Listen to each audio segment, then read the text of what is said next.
नाज़रीन, शहदादकोट मां हिकु हफ़्तो अॻु गुम थी वियल नौजवान शाहनवाज़ लांघा जो पतो न पइजी सघियो, जंहिं सबबि संदसि वारिस सख़्त परेशान आहिनि।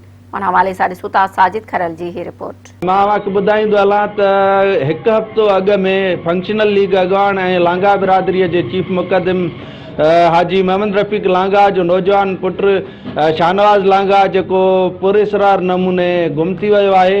इन हवाले सां वधीक हाजी मोहम्मद रफ़ीक लांघा सां ॻाल्हि ॿोल कंदासीं त उन जो छा चवणु आहे। मुंहिंजो पुटु शाहनवाज़ जुमे जे ॾींहुं शाम जो 8:23 ते मां सां गॾु हुयो, मां सां गॾु ई बीठल हुयो।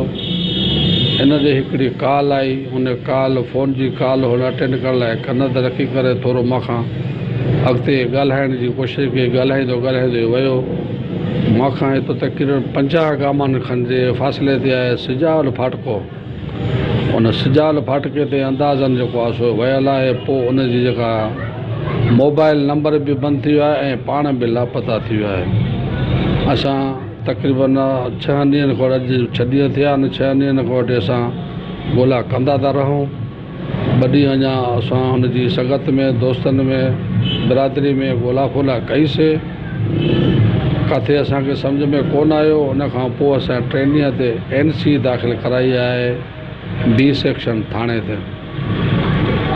B सेक्शन ते NC दाख़िल गुमशुदगी जे हवाले सां लापता हुजण जे हवाले सां असां जेको आहे NC दाख़िल कराई आहे। ऐं 3 ॾींहं ते वरी पोइ असां वफ़द जी सूरत में SP कमर शहदादकोट सां वञी मुलाक़ात कई आहे। उनखे सूरत हाल ॿुधाई आहे। SP साहब असांखे यकीन ॾियानी ॾियाई आहे त इंशाअल्लाह मूं जल्द खां जल्द इन केस खे सॉल्व कंदुमि। फ़िलहाल असां ॾे कंहिं बि क़िस्म जी का अहिड़ी मैसेज या अहिड़ी का टेलीफोन वग़ैरह कोन आई आहे जेका भुंग जे हवाले सां हुजे। वस वारनि खे त अपील करणी आहे, छो जो SP साहब सां मिलिया आहियूं। उन यकीन ॾियानी ॾियाई आहे।